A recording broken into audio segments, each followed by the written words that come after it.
What is up, Minnesota Viking fans? Welcome to the Purple People podcast. My name is Kyle Smith, and I am sadly only joined this week by Kyle West. Adam is under the weather, so we will hear back from him next week. But it's the Double Kyle show, so you know it's about to go off the rails. Yeah, shout out to Adam. We look forward to having you back next week. I know he'll have all kinds of good insight about the roster. The 53 will have calmed down a little bit by then. But right now, it's a wild time to be a Vikings fan because, boy, there have been a lot of cuts, some surprise trades. I was pissed off for the majority of the afternoon. I've calmed it down a little bit. But when we get talking about some of it, I'm sure I'm going to get all riled up all over again. I'm looking forward to it. It's Vikings football, man. It's that roller coaster. Yeah, it's been interesting to say the least. The Vikings played the Broncos for their final preseason game. You got to see a lot of the fringe players try to make their case. There were some that had great preseason showings, whether it be rookies or now veterans for 2+ years. It's really weird, man. You wanted to talk about the cuts first, so let's dive right on into it. There was a couple noticeable cuts that I think we should mention right away. That's the shakeup at the quarterback position. I think we knew that when they traded for the backup from the Raiders, that someone wasn't going to make the team. It was either Mond or Mannion was not going to make the team. I was a little surprised that neither of them made the cut. Minnesota finally rolling with only 2 quarterbacks. Yeah, I don't know if we covered that from the last show. I don't remember the last time we did one exactly what. So that's kind of news if you've just been living under a rock or you only get your Vikings news from us. God help you. Vikings traded for Nick Mullins. He had some time in San Francisco. He was currently in Las Vegas with the Raiders. Right. But this shores up the backup quarterback position. Yeah, this had to have been after the last show because this happened after the Broncos preseason game, very quickly afterwards. I think within 48 hours. So quarterback number 2 is set. The surprising thing is not having a quarterback for the practice squad right now. I tagged Kyle Sloter on Twitter and I said, "Hey, are you free? Because we need a practice squad guy." Right. And his bio just says NFL quarterback.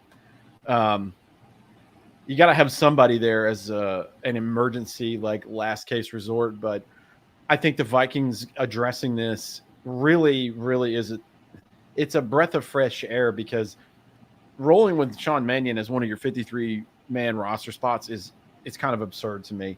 It's a wash. You want to be somewhat competitive if someone goes down. See the year 2017, this team particular, Philly. You got to have a viable backup.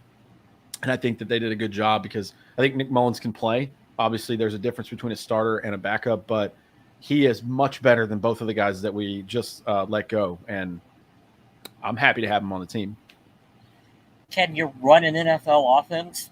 That's how low the bar is here. Because, folks, Kellen Mond looked bad all preseason. Yeah. There was maybe a flash, and a flash is, I feel like, giving him the benefit of the doubt. It was more like a play here or there that he made. There was absolutely nothing from Kellen Mond. I thought Sean Mannion looked like Sean Mannion. He wasn't good, but he looked more like an NFL quarterback than what Mond did.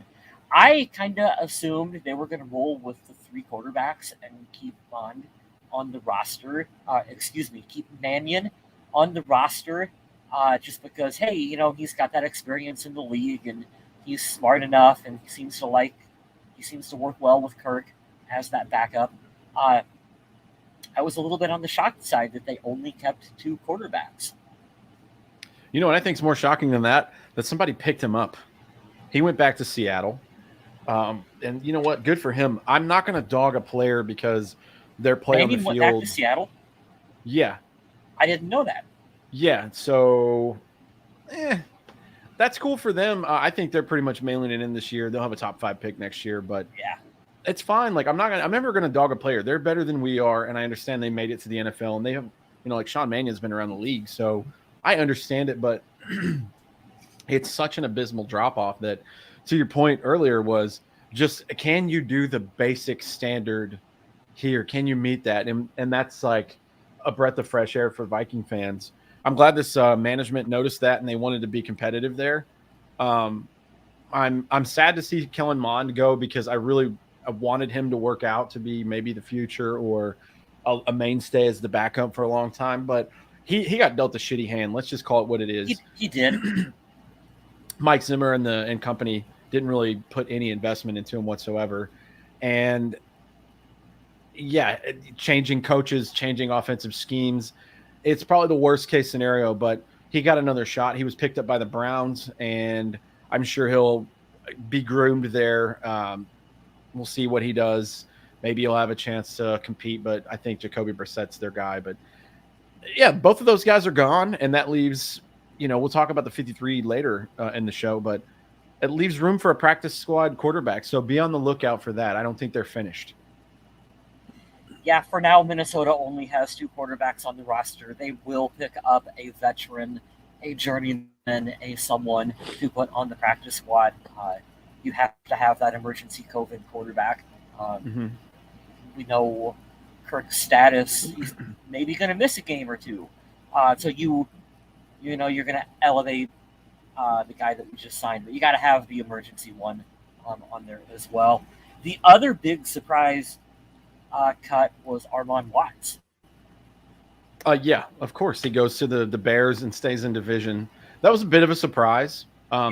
Because of that, the Vikings traded for Texans defensive tackle Ross Blacklock, which I'd never heard of, but that's I'm putting all my faith and all my chips in and giving these guys my full support in the front office because I want to see what they come up with. And you got to remember, you and I have talked about this, Kyle. It's going to be a new look defense, and it's going to be a lot of adjustment to see the way it looks compared to how it's been, what seems like forever. But speaking of Ross Blacklock, he was with Houston. He was a 7th-round pick. Oh, I'm sorry. The Vikings will also receive a 7th-round pick while Houston gets a 6th. He's only 24 years old. He was a 2nd-round pick by the Texans in 2020, so COVID year, after a productive college year at TCU.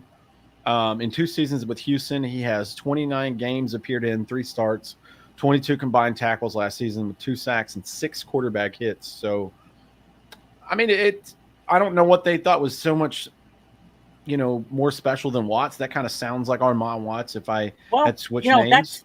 That's interesting because we're going to talk about that in a minute when we talk about Amir Smith, Marset getting waived from the team.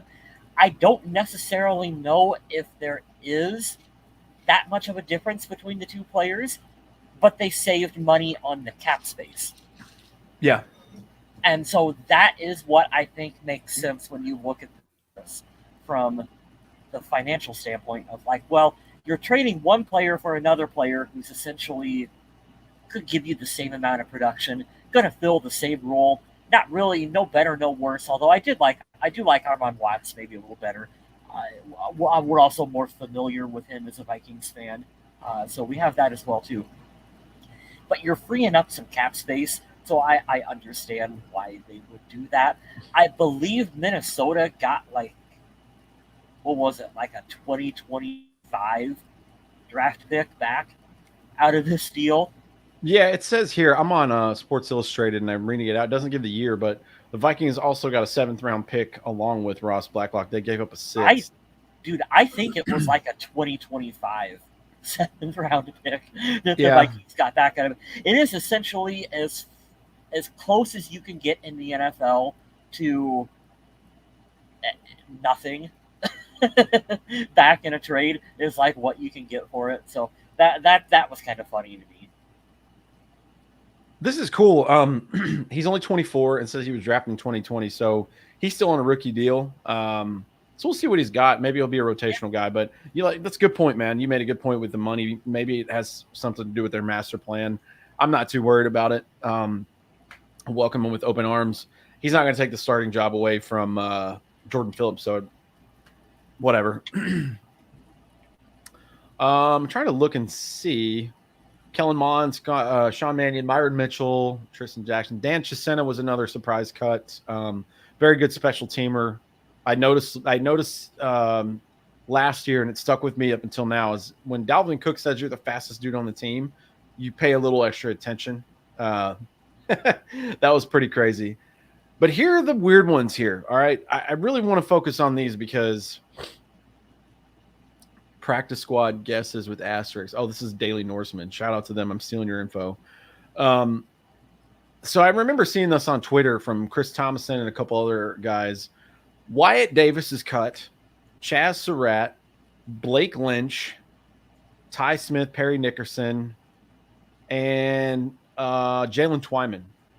There's a lot of guys that you thought were supposed to be on this team, specifically Wyatt Davis, Kellen Mond, and Chaz Surratt, all 2020 draft picks. Yeah. Or last year, 2021 draft picks. These guys are third round draft picks. Those guys were from that monster draft class that Spielman had, where he had like 11 draft picks total and set the record for like the most picks ever. Was like that Vikings draft class, and the majority of them now are not on this team. And that kind of tells you why he is no longer the general manager of the Minnesota Vikings. Twyman, we'll talk about him when we get to the practice squad, but he did make the practice squad, so he was released, but he is back with the team. I think he's one of those underdog stories that we're all pulling for, so he'll get another year to kind of learn and work and see what he can do next preseason, next offseason, next preseason for the team. Thomas Buse says our new cap space allows for one big splash move. Who would you guys like to see come to purple? He's leaning with Ndamukong Suh. Yeah, after the Jalen Reagor news today, which we'll talk about here shortly. Yeah. I don't see a wide receiver coming in. They have 6 now, so I would say it'd probably be somebody like that. I'm not sure who they're eyeballing. I don't know.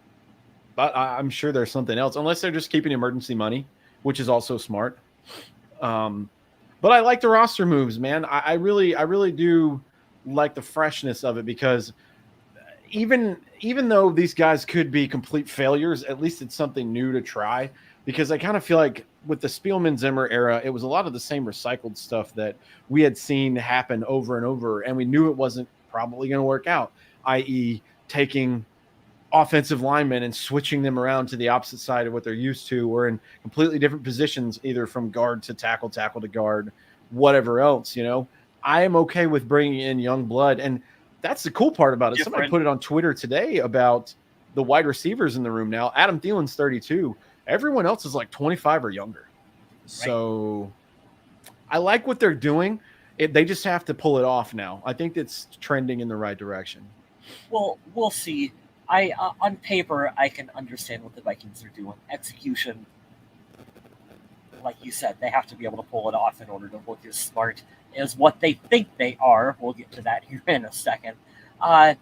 It's interesting. You made a point about how they're bringing in new talent, and I appreciate that, because it felt like we were kind of stuck in a rut a little bit, where, I like Everson Griffin, but how many times are you gonna go to the well of, we're gonna bring Everson Griffin back, and we're gonna roll it back with Shelton Richardson, and we're gonna bring back Mackenzie Alexander again, and like it's nice to have some new talent, some young talent that's rotating in.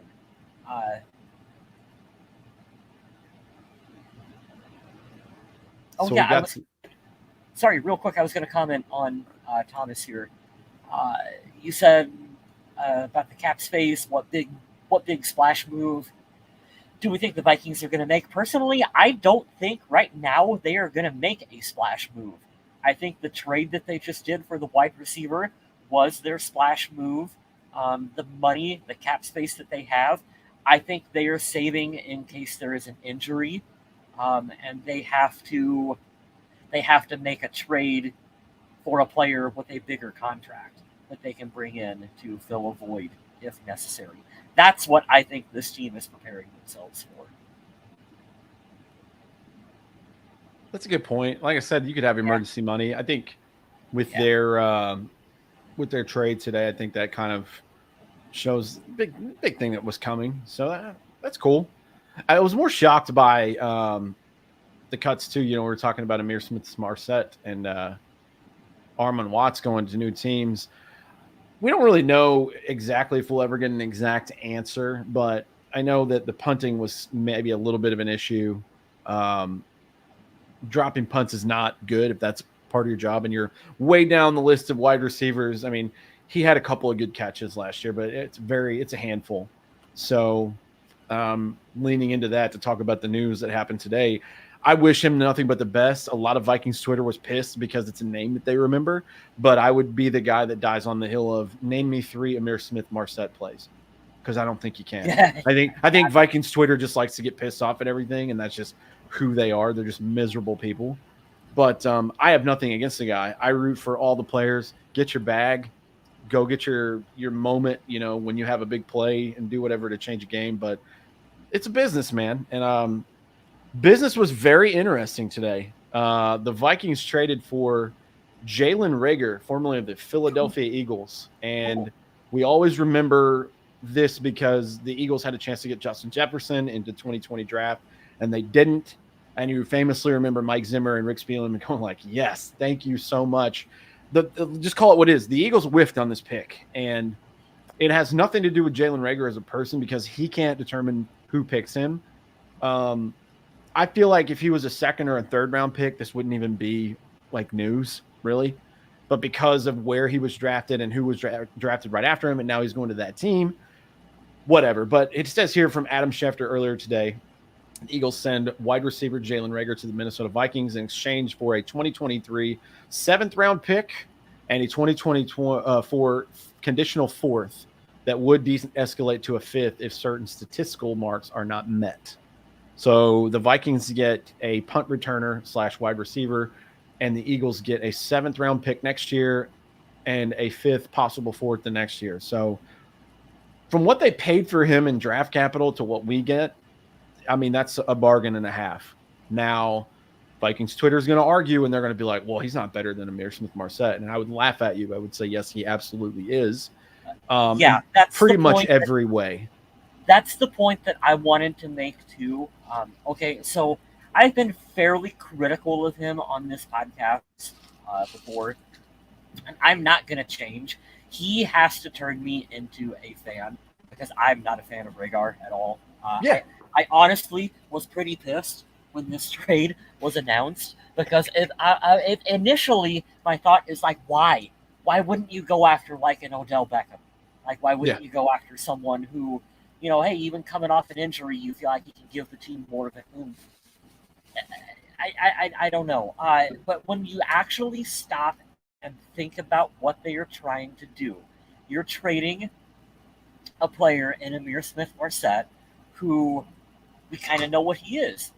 He could prove us wrong, but he's kind of that special teams player. He's your 4th or 5th wide receiver deep on your depth chart. He's probably not going to rise too far above that.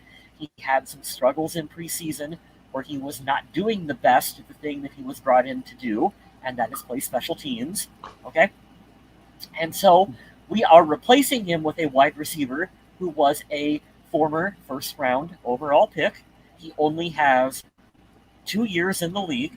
Okay? So his ceiling is much higher than Amir Smith-Marset, and he's getting put in a very low-pressure situation in Minnesota because Reagor is coming in, and he is going to be behind Jefferson, he's going to be behind Thielen, and he's going to be behind KJ Osborne.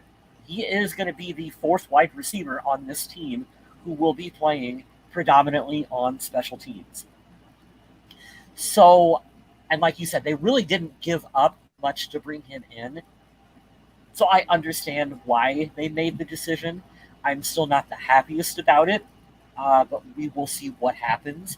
I hope he proves me wrong.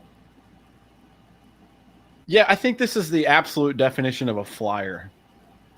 I don't think he's worse in any way than who you had on the roster. And it does suck because I do like seeing guys like Amir Smith-Marset make the roster. And they're kind of local. I think he was an Iowa guy. I like Yeah, that it was because Iowa. he's in the region. You can root for him. But like you said, that stuff has weight to it. And if you're a former first round pick, he wasn't an absolute bust. And I hate saying this because I don't want to poo poo on any of the former players. He's not nearly as bad as like Laquan Treadwell. He was a former first round pick. But let's get the negative out of the way and we can talk about the positive. I always like to do that. He had some drop issues, and Adam Carlson, our own Adam Carlson, talked about that in our personal chat of the three of us. He has a couple of those issues. I would combat that with who's the quarterback. You had terrible Carson Wentz for a year, and then you had Jalen Hurts. Now, I'm not poo-pooing on Jalen Hurts, but he's not necessarily known for his accuracy or his amazing passing skills. He's just a really good athletic quarterback and a very good running system. Okay. What do we need for the positives on this team? We need a punt returner. That has been a glaring issue. Center, tight end, and punt returner, we were like, this is kind of scary. Well, this solves that. I think he's going to win that job by far and large. And that's the beauty of what you said, Kyle. I'd like to tie that together. If he's the wide receiver 4, fuck the wide receiver playbook. I need you to go out for the next week, and I need you to catch punts every day at practice. That's all I need you to do. That's all I'm going to ask you to do week 1. I've got 5 other guys here who know the playbook right now. We'll ease you in. And then when week 2 comes around, give us all the dirt you have on Philly so we can find the ins and outs. Help us win that way, and then you'll find your way. Do I think he's going to show up and have a 1,000-yard season with this team? Hell no. No way. No. Not a chance, man. There's not in this offense. There's not another 1,000 yards to go around. Even if he was capable of doing it, I mean, look, you got 1,000 yards for Jefferson. You got 1,000 yards probably for Thielen. Osborne's going to be pushing up there on yardage this year as well too. And I split between the running backs. You got 1,000 yards going right there as well too. So he's just not going to get the opportunity and the touches. Real quick, this is why Ihmir Smith-Marsette was drafted by the Vikings, and you can see why he didn't make the team when I read this out loud. So Ihmir Smith was named the Big Ten Return Specialist of the Year in 2018, and he was a first-team All-Big Ten Return Specialist by the media. He had a 98 and a 95-yard kickoff returns when he was with Iowa. So that's why the Vikings drafted him. They drafted Ihmir Smith-Marsette to be that special teams ace, and it didn't pan out for him. So that's why they moved on from him with this team. And I wish him the best of luck. I really do. I haven't heard if he's been claimed by another team yet, but I really want to see him succeed in the NFL. I haven't heard any news yet. We heard pretty quickly about Mond and Watts, but I'm sure he will. Or if nobody picks him up, he can go to the practice squad. Practice squad. And I'm okay with that too. It is what it is. Let's see, 2021. I'm trying to get full stats here for Jalen Reagor. Let me go back just so we can kind of wrap it up on him. I looked earlier. It is absolutely insane when you compare his stats to Justin Jefferson's. It's not fair. It's not fair at all, but it's not fair. But so let's do it. Games started in 2020, 11 out of 11. 17 games, 13 games last season out of 17. So 396 yards the first year, 299 the next year. So a total of 695 yards and 3 total touchdowns. 1 in 2022 last year. Let's see what he did for receiving and rushing. Oh, I'm sorry. Oh, he's had 5 rushing touchdowns, so that's cool. Okay. Didn't know that between the 2 years there. That's very good. You got special teams. What did he do for kick and punts? Kick and punt returns. 94 yards in 2020, 1 touchdown. 227 return yards last year in 13 games. That's what I like to see. Yards per punt return was 7.3 last year. So that's good. That can get you close to 10 yards from wherever the ball is at. That's what your job is, and I appreciate that. We here at the Purple People Podcast are Team Touchback anyway. So yeah, we are. Yeah, we are. So if you can just field that ball and just wave your arm up in the air. No like cute shit, please. We don't need that. Unless there is the the seas have parted in front of you, and there's a fucking lane. Like, we just kind of need you to just wave that arm and just catch that ball or take a knee in the end zone or whatever. Let's be completely unfair to him and compare him to Justin Jefferson, who had 3,016 yards receiving over the past 2 years and 17 touchdowns. My Lord. That's night and day difference, but yeah. I'll tell you the two things I like. I like Justin Jefferson saying it's not fair to compare them. That's not his fault. I really think that's a classy thing to do. They're teammates now, and I'm glad to see that Jefferson is like trying to be that leader. He's being that locker room leader a little bit. I hope they put their locker beside him. I would love that. I'm rooting for anybody that comes to this team, and if they want to, if they're able to help, let's see, let's let it work. We all want to see this team win a Super Bowl. So if you're a part of that, I'm here for it. It's corny, typical answer, and I'm quarterback press conference in it right now, but that's what I mean. I truly believe that. So Jalen Reagor is a Minnesota Viking. That is so weird to say. So weird. Reagor can prove me wrong. I still think he's basically Laquan Treadwell, who can kick up, or who can field a punt every now and then. But dude, I want to be proven wrong. I have zero expectations for him coming into this team, and I think for him too, it's a very low pressure situation. Don't you think? Outside of a couple of idiots on Twitter, which you have every day, I don't think it. I'll tell you too. What's funny? My favorite thing about him. Some fan was DMing him on Instagram talking shit, and he talked shit right back, and it was like, "Send me your address. I'll beat you up." Like, I love that so much, and I know it's not a good look, but hey, man, if you want to run your mouth, I'm sure this NFL player will beat your face in. So I tell you what, I thought that was really funny. I tell you what he's got to do, and then we can move on and talk about the 53-man roster here a little bit. He is going to have to make the most of his opportunities when he's on the field, when he's out there, when he's coming in as a relief player for the Vikings.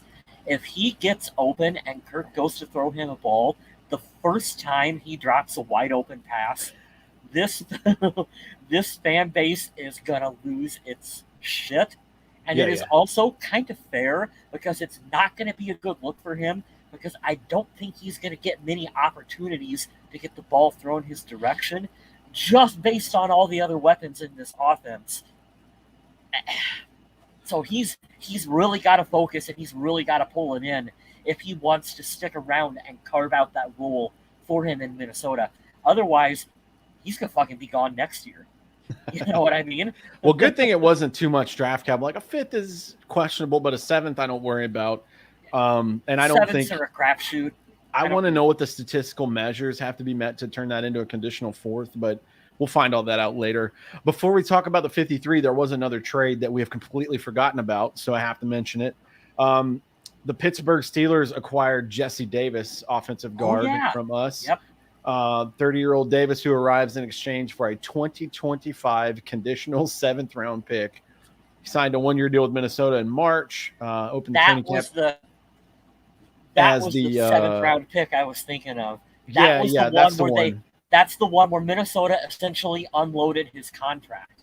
That had nothing to do with the draft pick they got back for it. They were like, hey, we're paying you to take this contract with this player right now.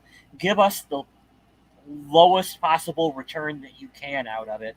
And that's like a seventh-round 2025 draft pick. So this is cool. I like his story. We'll talk about why it happened at the end, and we can move on. But I'm on CBS reading this. In Pittsburgh, he figures to offer depth as well as potentially serve as a starter for either Mitch Trubisky or Kenny Pickett. But he is originally undrafted out of Idaho in 2015. His first 2 years, he was competing for backup jobs with the Seahawks and the Jets. But prominence came as a 4-year starter from Miami, or from 2017 to 2020 from Miami. So he has 4 years of starting experience. That's cool. Davis logged starts at every offensive line position except center, playing nearly every one of the Dolphins' offensive snaps. So that is awesome for him. What this means, though, and this is a good thing, guys, we can celebrate this. Ed Ingram is going to be your right guard, and that rules. I love that. It also says here that Jesse Davis's departure saves Minnesota $1.5 million this year for the cap. So you were right. That's exactly what it was. Did we draft an offensive lineman and the offensive lineman won a starting job. Yeah, outside of like Darisaw and O'Neal, God, it sucked. And like, you know what? I'll go back to this. You know what, Thomas? You know what I want? I want a center. That's what I want. I don't need Ndamukong Suh. I need a center. I need a big one too. Go find me a center. Center is coming next year. It is. Garrett Bradbury career resurgence. Unless that happens, which that's folks. Hey, fingers crossed that it does. Whatever magic Kevin O'Connell brought over, maybe, but I believe in Santa Claus too, Kyle Smith. I don't think that's going to happen. Hey, shout out to Garrett Bradbury's wife, though. I found her Instagram, and she is an amazingly cool talented art. And it's very intricate, very detailed, and you can, like, I'll promote that now. Like, go find her, and I think her name's Carson Bradbury Art. She's talented as shit, so that's pretty cool. But those are your transactions. She's got some cool drawings of U.S. Bank Stadium that I thought. Yeah, that's the one that I wanted to add. I just moved. I bought a house last week, and it is just a complete mess on the inside. I have a man cave in the works, so this background that you see here, hopefully by next week, it's going to be incredible. I have a built-in shelf on one of the walls, and I put my Kirk Cousins signed helmet in with Diggs and John Randall, the mini helmets in front. I've got some lights ordered. It's going to be amazing, but for now, we got to wait. I'm still at my dad's. I came to my dad's tonight to do the podcast. Not that any of you care, but I was like, I got to take my computer home. But where were we? Yeah, talking about the roster moves. I'm going to read on the Vikings website real quick, just so we cover it. So from the 22nd up to the 29th, waived/injured Julian Taylor, contract terminated with Albert Wilson. We talked about that. Traded a 2024 conditional 7th-round pick for Raiders quarterback Nick Mullins, which is amazing. That's great value. Waived a tight end Sean Byer and cornerback Harrison Hand. Reserve and the pup list for Ryan Connolly and Blake Proehl.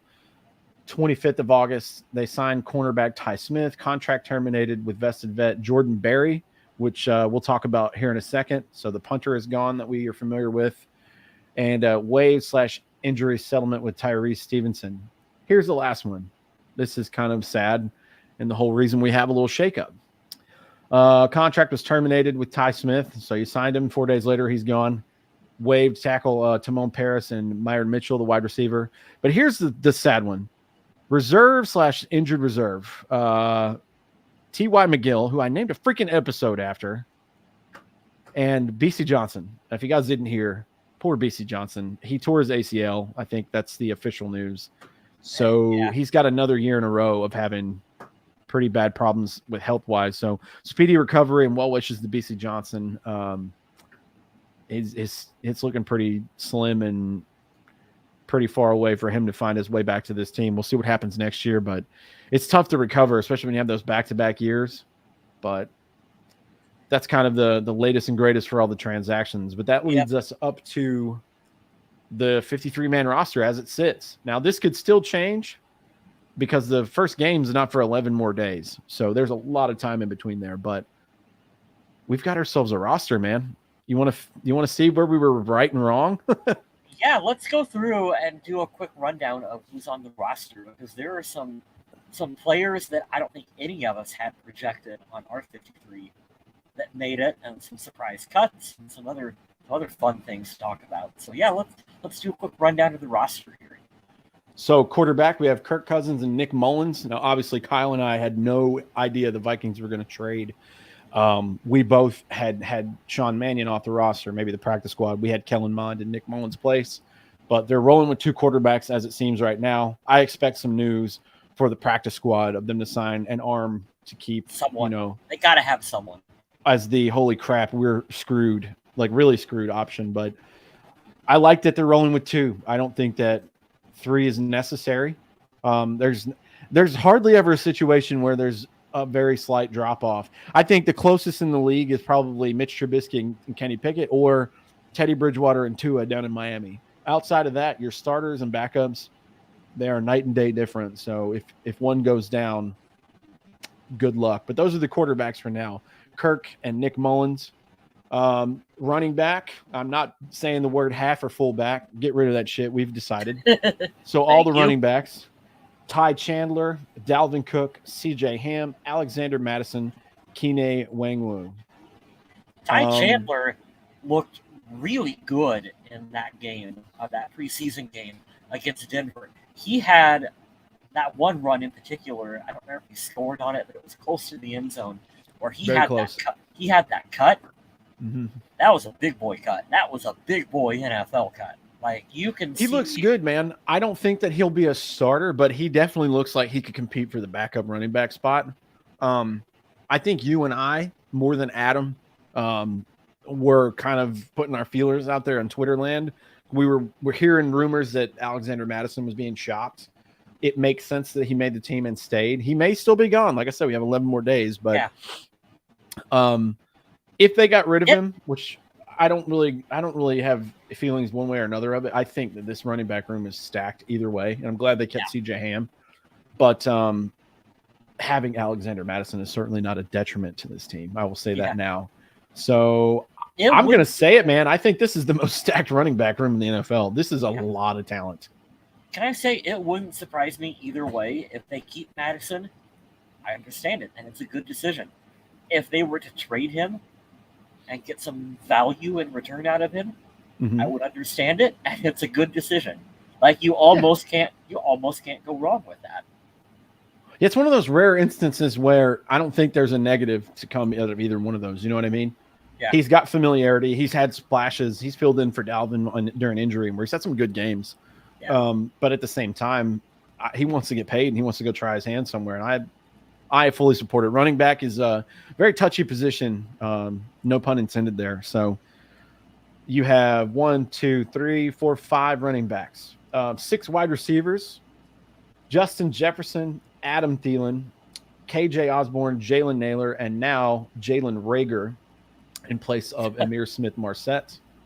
Who would have thought? Who would have thought dude, that would have been the I did not see that coming at all. But as we won't spend any more time doubling down on it. But I'm not mad at that transaction at all. I think for the value compared to what the Eagles gave up for him and what purpose he serves, like, what's your role here? As long as he can field punts and he can make a couple of third down catches, you have justified your stay. And like you said too, I have to steal your thunder, man. The expectation for him is super low. So you just basically don't mess up. That's it. Jordan Naylor is one of those guys. It's probably not going to be active on game day, but you're setting yourself up for the future with him. I think he's got potential in this offense. So it's good for him to learn. You could not have slid him on your practice squad if you would have put him on the waiver wire. Someone would have claimed him. So he had to have been on this roster. Tight end, we have Irv Smith Jr., Johnny Munt, and Ben Ellefson. As we were alluded to before down here, both Nick Muse and Zach Davidson have been cut. So at least one of those will go to the practice squad. The tight end grouping, you got your flashy player in Irv Smith Jr. The other two are your blocking tight ends. Mm-hmm. They're not going to score you fantasy points, but hey, we needed to go out there because Garrett Bradbury kind of sucks. So can you help him on this play a little bit? I'm telling you, man, put Garrett Bradbury out there at tight end. Yeah. Bring the bowling ball back. I don't need speed. I need you to bulldoze people. All right. Tight ends are not a priority in this offense.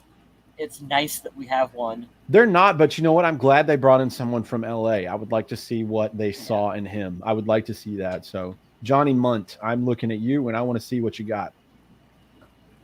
Speaking of in the chat. Oh, what we got? We kind of talked a little bit about Jordan Naylor. Jalen Naylor. Oh, Jalen Naylor. Two Jalen's on the team. Two and wide receivers. Call him Jordan. I like him. I think he has a lot of potential. I think that he will probably be inactive for the majority of the season just based on the numbers. I still hate that rule in the NFL. I think all 53 players should be active because how do you get better at your job if you can't do your job on game days? Even better, you can show up to your workplace, but you can't put on your uniform and do your daily duties. Yes, that's a fantastic rule that the Wild. NFL has. We are being super sarcastic right now. That's what you get when you get the Kyle Squared show. But Yeah. Mike, I have to echo what Kyle's saying. He's an investment. We were shocked enough that Amir Smith-Marset was gone, and we traded for Jalen Reagor. We just talked about that at the beginning of the show. But yeah, Jalen Naylor is an investment. So learn from it, man. He's got a ton of great guys to learn from now. So He whatever. doesn't have to see the field at all this year. What an Isn't that awesome cool? job. That is only positive if you show up for work and don't work, but you still get paid. I mean, that's pretty cool. You get paid very well to just stay in shape. And I don't know what round he was, but you're making enough to where, like, you got to think, these guys aren't going to blow all their money, but you could, like, buy a house. Yeah. I mean, that's good enough. Like, not having a mortgage, that rules. So that'd be kind of nice. But we like him, Mike. Thank you for the question. If you guys have any other questions, let us know. And if you just joined us, like, I don't know, Mike, if you did just now, I think you did because our numbers went up. But if you have any questions, we went over the cuts. We went over the guys that we were kind of surprised with, like Watts and Amir Smith-Marset. But we're going through the 53 right now because it's kind of the big news. So down to the offensive line, Garrett Bradbury, Blake Brandel, Ezra Cleveland, Christian Darrisaw, Ed Ingram, Viridian Lowe. I didn't even know this was a person that existed.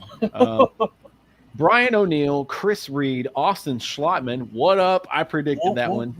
And Oli Udo making the cut there. So you have 1, 2, 3, 4, 5, 6, 7, 8, 9, 10 offensive linemen.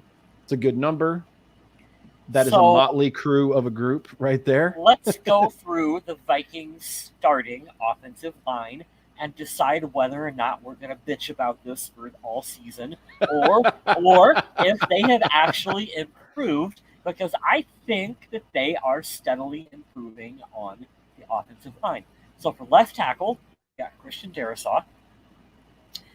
Left guard is Ezra Cleveland. I am a fan of Ezra Cleveland. I don't think that he's not a Pro Bowl player at the guard position, but he will get the job done. And sometimes you just need guys to get the job done and be reliable. And I think that is Ezra Cleveland. Center is Garrett Bradbury. Not a fan of Garrett Bradbury, but hey, he's what we have. So we are going to ask CJ Ham to help him out a hell of a lot in the blocking this year, and we're going to make do as best we can. We're going to run 1.5 centers, guys. We've already run over this. Correct. We're changing the NFL. Right guard is Ed Ingram, who we're both excited that the Vikings drafted a guard, and he won, and he was awarded that before the start of the season. We're not doing this shit where we're going to wait 6 weeks into the regular season and then give it to him and be like, "Brr, he's actually pretty good. We should have started him earlier." And then, of course, Brian O'Neill out there, who is just consistently, he is so good that we never talk about him. Good. Stay that way, Brian. We love you for that. We love that. Yep. So that's our offensive line, starting offensive line for the Vikings. Shout out to the homie here, John Young. Love that guy. Thanks for tuning in to Chris Reed. We'll be starting center before week 2. Jesus, you think the Packers are just going to run him over that bad so he starts in Philly? I hope not, but I mean, could be. Week 2, no. But if I'm going to place a bet, and you guys can write this down, I'm going to say by the bye week, the Vikings will make a switch. Well, you got to make it interesting like Vegas. Like, when is the bye week? Do we know what week? I don't remember without looking at the schedule. All right, I'm going to look at it. Who in the Vikings chat? Bye week 2022. I'll find it out. It's after the London game, right? Week 7. Okay, so you got to do it the week before. So before or after week 6, will the center change at who is the starter? That's about how Vegas would run it. Because the next week you have Arizona at home, but it's at Miami. So by the Miami game on October 16th, do we have a different center starting? That's funny. I think so. Did we get a player from the Bills, a lineman maybe? I don't see it in the transactions. I think the only guy I remember from the Bills was Jordan Phillips. Jordan Phillips earlier in the offseason. He was one of the defensive linemen, correct? Yeah, he's going to be a starter too. Yeah, So, yep. starting tackle, defensive tackle. By the way, speaking of, he was on 96 questions. Let's just go ahead and say that 96 questions sucks now. And I'm really annoyed with how lame these questions are because I really liked Brian Robeson while he was at the team. Y'all got to quit doing these cookie cutter questions, man. Be better. John, holy crap. Garrett Bradbury is not worth the fungus that grows on Shaq's big toe. Those are not my words. I'm reading John Young's words on our podcast. That is hilarious. You know what sucks is, by all accounts, he's a really good guy. He's a nice guy. He went to NC State, man. He's one of my folk out here, but they didn't renew your rookie contract, bro. They didn't give you that 5th-year option, so it's another first-round whiff from Spielman. Like, it is what it is, man. Prove us wrong. I'd love nothing more than to be proved wrong. I mean, I'm rooting for you. Yeah. I don't have anything against the guy, but that is hilarious, and I'm not going to not read that. Now we go to the defense here. Defensive line, Jonathan Bullard, James Lynch, Ezi Mayo. I got to practice that one. Harrison Phillips, Dalvin Tomlinson, and Ross Blacklock. So those are the big boys. I did not have Ezesi in my final. I remember that. I don't think I had Jonathan Bullard either. So we obviously didn't have Ross Blacklock because he was traded for like literally yesterday. But James Lynch, Dalvin Tomlinson, Harrison Phillips, like we knew they were going to be a lock there. But there's 6 defensive linemen. Outside linebackers, there are 5 of those. DJ Wanham, Luigi Villain, which is such a good name. Best name on the team right there.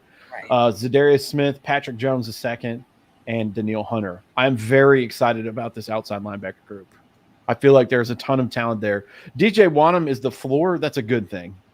I don't know anything about Luigi Villain, but I know Patrick Jones is a second-year player, Florida State guy, I believe. I'm very excited. Obviously, we're excited for Hunter and Smith, the duo, but I'm curious to see how these guys get used to get to the quarterback. Let's pause there for a minute because, boy, oh boy, if our defensive ends, I know it's a different designation, but they're defensive ends to me.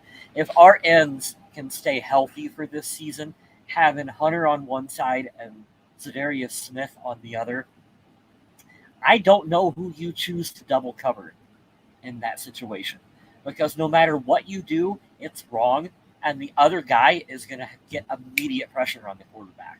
If they can the best bet you can do there, I think Daniil is a better edge rusher than Zadarius, but I don't think they're like neighborhoods apart. I think they're like 1 or 2 houses away. But I would block Daniil Hunter because the dude got 50 sacks before he was a starter, or before he was like 25. Injuries, cool, whatever, but I would block him and double team him, and then you're going to leave Zadarius one-on-one. Like, good luck with that. And that's exactly what happened when the Vikings had Jared Allen and Brian Robinson out there. It's so like, good. Okay, it's like you double team Jared Allen and B-Rob goes home at the quarterback. And then what do? Well, Jared Allen was a Hall of Famer, so he's going to find a way to get to the quarterback regardless. That was an excellent situation. I'm hoping that they can recapture some of that magic out there, and then you sprinkle in, this extra wrinkle of running the 3-4, where you can shift these players around. We were talking about the formation, where you overload one side of the D line, where you have Hunter and Smith line up next to one another, and I literally don't know how you stop that package. That's gonna be fun. I'm excited for the pass rush this year because we're all rooting for everybody to stay healthy, but that's a duo to be on the watch for. And I love that they said let's meet at the quarterback. I love that. I love bringing the nostalgia in. But my buddy John asks, is Ross Blacklock good? Okay, I read this earlier. I'm not on the same website. I'm actually on Vikings.com now, but he played in 26 games, I believe, over the last 2 years. He's a 2020 second-round pick. He was at TCU. I know he had like 2 or 3 sacks, 20-something tackles. So he's a rotational dude. We said basically if you put both him and Armand Watts down on paper, you'd probably see the same stats. But he did save us some money. I believe it was a cap issue too. So the Vikings are putting stuff away for something. We don't know what. Somebody else up here said, Thomas said maybe Ndamukong Suh. I don't think so, but I don't know. Nothing would surprise me at this point. I think it's emergency money, or just in case money that something happens. Lee Mont, what's up? Thank you for joining us. He says, isn't 5 running backs a lot to have on the roster? It is, but we also got rid of a quarterback, so I'm good with it. 2 quarterbacks rolling with this year, Cousins and Mullins, and I said it earlier in the show, I think this is the most talented running back room in the NFL. You have every kind of running back at your disposal. I love that so much. I love it. It's good to have versatility, and we believe that Ty Chandler could be in the running for backup running back position very shortly. He's pretty good. So we'll see. And there's also the possibility that Madison could get traded. Because 5 running backs is a lot to carry. Yeah. Factor in CJ Ham into that. So if they can get some value out of him, what was the number? Something like 12 teams were interested, allegedly, in Madison. Mm-hmm. So there's some feelers out there for him. So you never know. You never know what could happen. Man, this is the most slept on position group right here. Inside linebacker. My man Brian Asamoah had himself a hell of a preseason. Super excited for that dude. Troy Dye, shout out to him making the team. This dude is the most underrated on the team and my most watched player going into 2022. We traded for or signed, I can't remember if it was a trade or they just picked him up, but Jordan Hicks from the Arizona Cardinals. On paper, he has Eric Kendricks stats, and he's going to be playing right alongside and starting with Eric Kendricks. Holy shit, I'm excited for that duo. You think you're excited for Hunter and Smith? I can't wait for this linebacker duo. This is going to be fun. Brian Asamoah is raw, but man, he is athletic as shit. We know who Troy Dye is. Good depth, a good backup.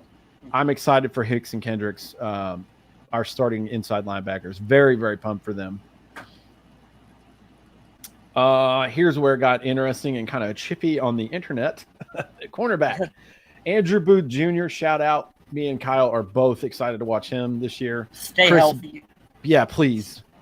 Stay healthy. Stay healthy so you can be aggressive, man. Be aggressive. Try not to get penalized up and down the field, because I have a feeling that's going to happen a little bit with him. So mentally prepare yourself.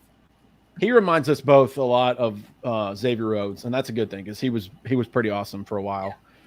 Chris Boyd, the comedic relief. God, I love him. He's hilarious. Cameron Dantzler, shout out to Cameron Dantzler. I feel good things coming from him. Yeah. A. Caleb Evans, he's a joy on Twitter. If you guys follow him, he posts every single day about how stoked he is to be a Minnesota Viking. It makes me so happy. Hall of Famer Patrick Peterson, and then Chandon Sullivan, who we picked up from the Packers. So it's an eclectic and good cornerback group. I don't think it's as strong as it could be, but I like the potential here. I'm hoping. I like it. I don't love it.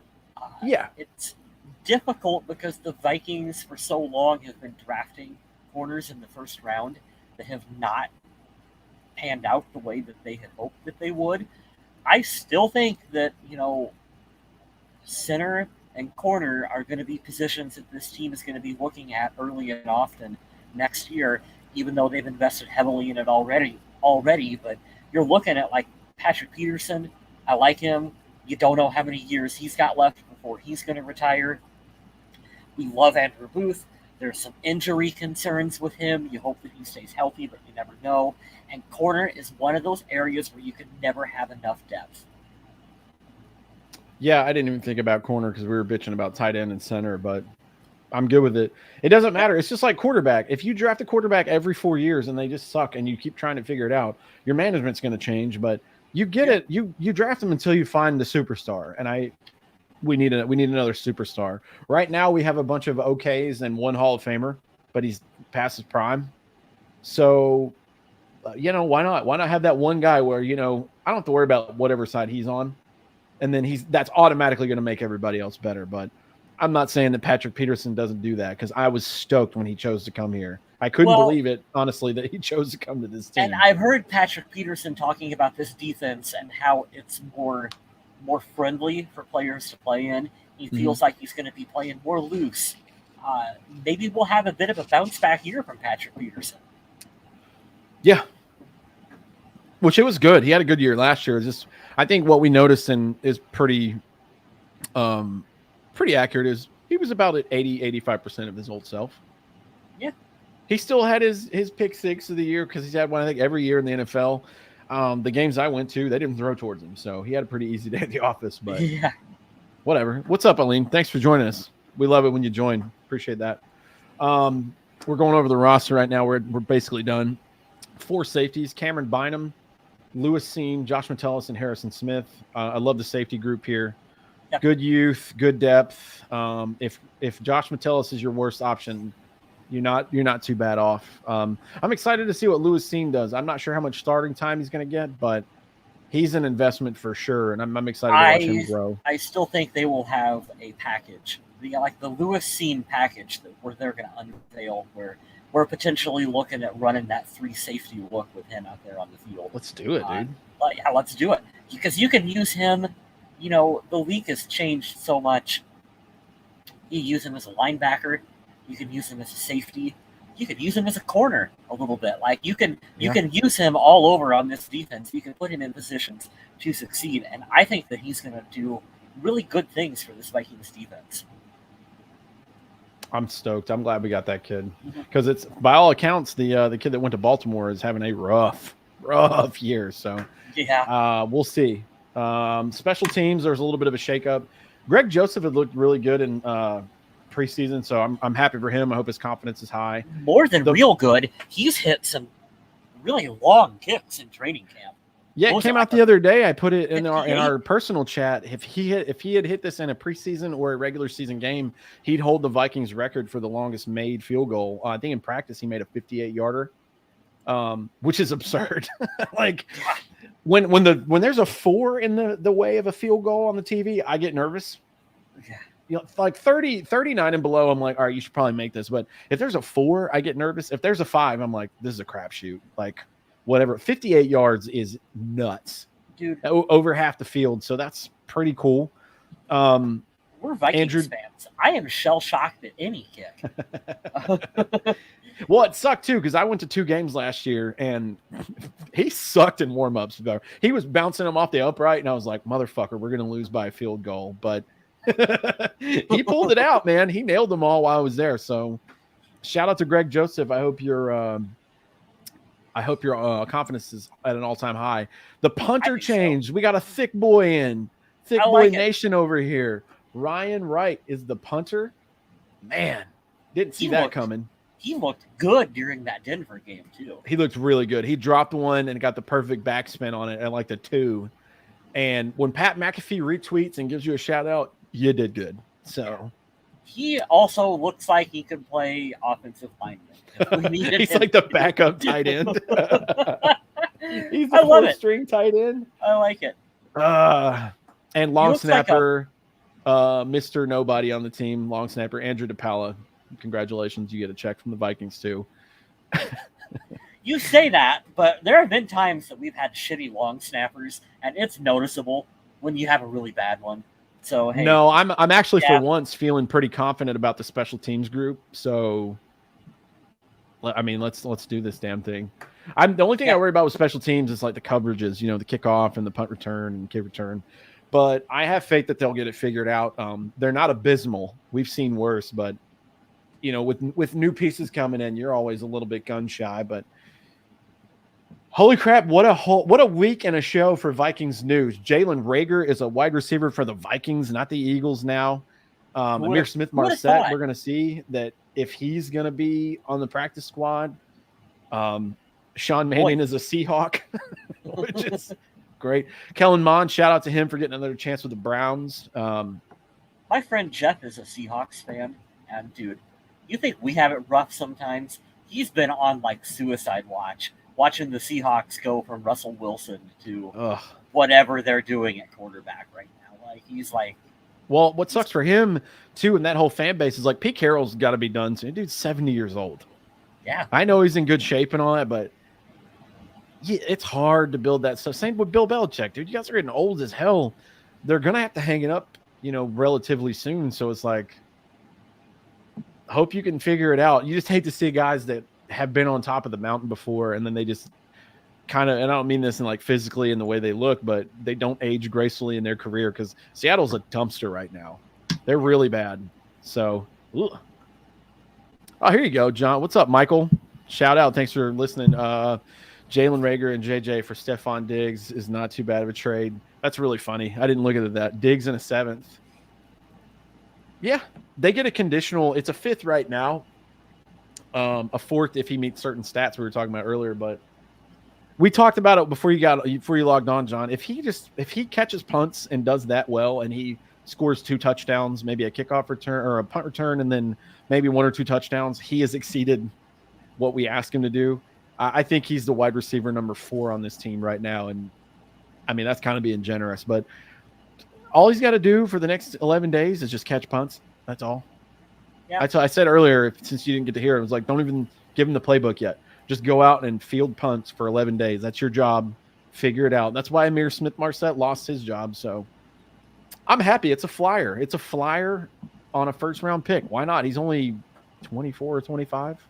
What do Eagles fans think of this right now? I have an Eagles fan from Nashville that I worked with, and I don't remember what specifically this was, but it's a big bar, and you're overlooking a balcony, and there's a screen to the right.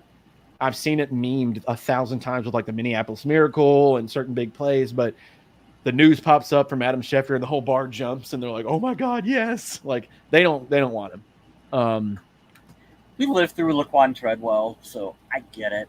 He's not our number 1, 2, or 3 option. Like it'd be different if we were the Falcons right now and we're like our best pass catcher is a tight end. Like I would be a little worried, but we've got the pass catchers. I just want him to do his job as a returner. But that's the show, man. There's the 53. Officially right now on August 31st, we predict there will be a change between now and the beginning of the season. We'll see if the backup, or I'm sorry, the practice squad quarterback is added. I think that they will, but we want to give a shout out to Adam. We hope you feel better, man. He was very tired, so he wanted to skip the show. We'll be back next week at some point to preview the Packers game. I'm going to lobby the guys to do it. Today's Wednesday, maybe next weekend, so we can preview the show, or maybe next Thursday to give me a little time to get set up at the house. But football's here. There's no more preseason games. We got this week to chill. And then we're going to talk week 1 regular season 2022 Vikings football. And I'm back. I'm ready to be heard again. Let's go. I'm ready to believe and I'm ready to be heard. Yeah, they're going to break my heart again. But by God, I'm going to support them because I'm loyal. Adam Carlson's not with us, but I'm going to promote his stuff. You can find his work at thevikingage.com. It's very simple. Go to that website. Find an article written by Adam Carlson, click on it, read through it, and then at the bottom, there's a little place where you can log in and discuss. You can just type a period. You can type the word bread. You can do whatever. The more interaction that he gets from you, the more that he gets paid. So we can help him keep the lights on and, buy groceries and all that fun stuff if you go there. If you go there and you're like, how else could I help? You could go to undeadwalking.com if you're a Walking Dead fan. Or Fear the Walking Dead, you can go there and get your news. He writes for them as well, and you can do the same thing there. If you want to follow Adam on social media, this is his at MN like Minnesota, MN Viking Zombie. He and I do horror movie reviews, and I can't remember the last one we did. It was really good, though. Funhouse. Yeah. We did Funhouse. We were pleasantly surprised. It had a Big Brother theme. You can go check that out on his channel. This is Twitter, Instagram, Twitch, YouTube, all that fun stuff. Wanted to give him the proper shout out since he's not here to do it himself, but check all of his stuff out. This is Kyle West stuff. You should go buy things. You definitely should. You should check it out. You should check out my Instagram page as well. I post stuff over there. A lot of my photography work on Instagram. Twitter as well. You can find me at Vaguely Square. We can chit chat about Vikings football or whatever else you want to talk about. And if you want to catch me doing a live show, I play music. I played a 3-hour set on Saturday. I don't know how the hell that was possible. If you're in the Charlotte or North Carolina or Rock Hill, South Carolina area, I'm playing all over. My Instagram's here. My Twitter is here. I post my dates and all that stuff. I'm playing next Friday at the Casual Pint in Charlotte. Yeah, I post dog things and music stuff. So Will you play Wonderwall? Maybe. Yeah. Andrew, yeah, you were too late. You know what, Andrew? You can do us a favor, though. We're doing the cheesy promotional stuff right now. Go back on YouTube, listen to it. Do me a favor.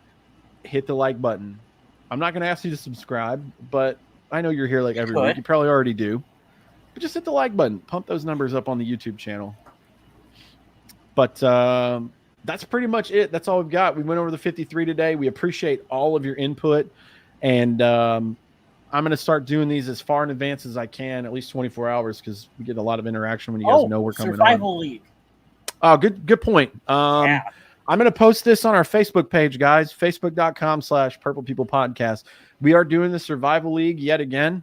The winner, or maybe possible winners, if we have more than one. It never happens, but we'll see. It could. We'll get you some Purple People Podcast swag. We'll throw in some cool Vikings, I don't know, I want to say memorabilia, but something cool and different we would find on maybe eBay or Etsy or something like that. And it's all free just because you wanted to sign up and play along. If you're not familiar with the Survival League, the rules are everywhere, but you pick one team every week. Once you pick that team, you can't pick them for the rest of the year. So you have to do it based on matchups. But yeah, we will post that up on the Facebook page. And if you want to sign up, you can. They'll send you a reminder every Wednesday to pick your stuff, which is good for guys like me because I forget. But thank you guys. I tell you what, if the Vikings win the Super Bowl, we'll send everyone a t-shirt who's in the Survival League. I would do that. Yeah. You can do that. It's not too bad. We'll send you all a Purple People Podcast t-shirt. But that's only if they win the Super Bowl. Now you have to root for them to win, guys. Yeah. Yep. Weird. It's like we want that to happen. All right, we've been talking too long. Thank you for coming to the Kyle Show where everything is a mess, but we'll be back next week. We appreciate you all, and as always, it's a mess and the points don't matter. That is my life. We appreciate you guys. Stay safe and stay classy, Minnesota.